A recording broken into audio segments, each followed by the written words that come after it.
Speedway, otherwise known as the House of Drift. Arguably one of the most iconic drift tracks in the world. It's been on the FD roster since 2004 and only one of 2 tracks since day one. Alright guys, so Irwindale is finally done. Big shout out to Saavedran for giving us the base conversion. So now we finally have a public Irwindale, and instead of doing my usual flashy edit, there's a few details here that I want to go over, and it's a little bit easier to show you everything that's going on here with a voice explanation. So not only did I do Irwindale, but I did the complete Irwindale complex. So we have the main oval here with the Formula Drift 2020 layout.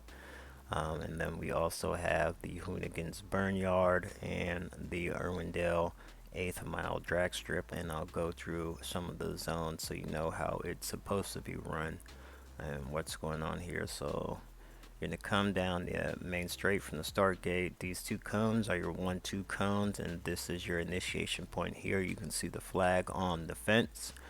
You need to be initiated and angled up by this yellow line here, and your goal is to stay between this white line and the bank. So you want to get as high on the bank as possible without actually riding the walls, because CarX is going to glitch your car out for the driver behind you. You're going to come down, and then this is going to be your first inside clip here, and then you have an outside clip here, and you need to be angled up by this yellow line, and then you're going to ride the wall, or as close to the wall as possible, staying between this yellow line and the wall all the way around until you get to your next inside clip here. So between the end of that yellow line and this inside clip, you've got a decel zone.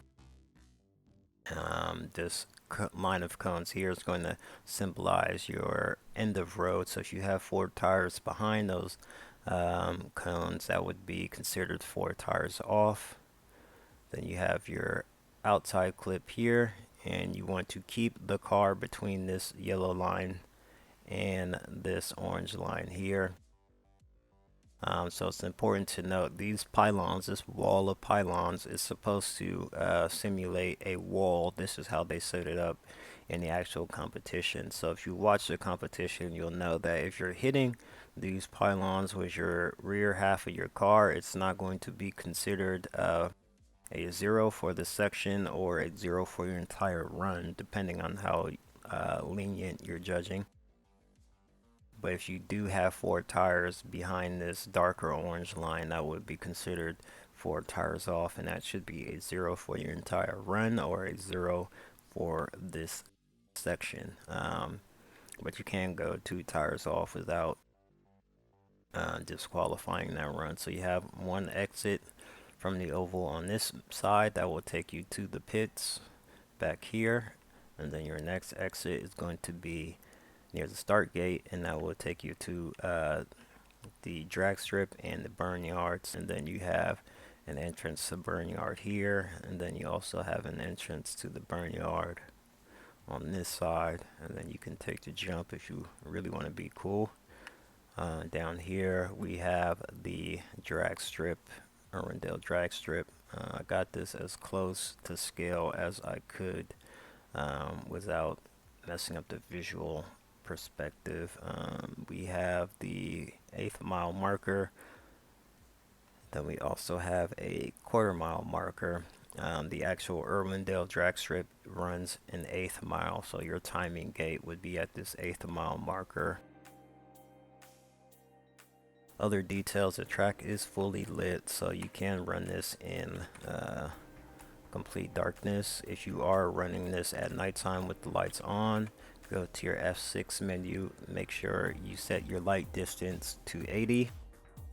Other than that, we also have camera coverage in 98% of this map, so you'll have camera coverage all within the oval, all around the Burnyard, all down the drag strip, and then you'll also have camera coverage in the parking lot and these pits areas off to the back. Even in this parking lot back here, you'll have some camera coverage So there are two sets of cameras for this map. There are TV cameras, which are going to be set up in more cinematic positions, and there's also judging cameras. So there's judging cameras.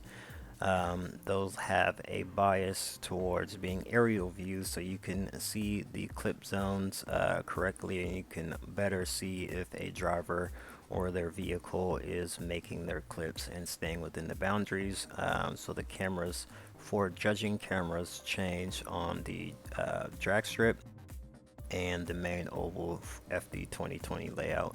The Hoonigan Burnyard cameras are pretty much the same in both sets. So I will put up links to each of those files. The map comes with the TV cameras as default. If you need to run the judging cameras, you would just delete the TV camera file and replace it with the judging camera file. You could stream, if you're streaming a competition, you could stream with the judge cameras, but they just don't have as much cinematic appeal as the TV cameras. So yeah, I hope you guys like the map and enjoy, have fun.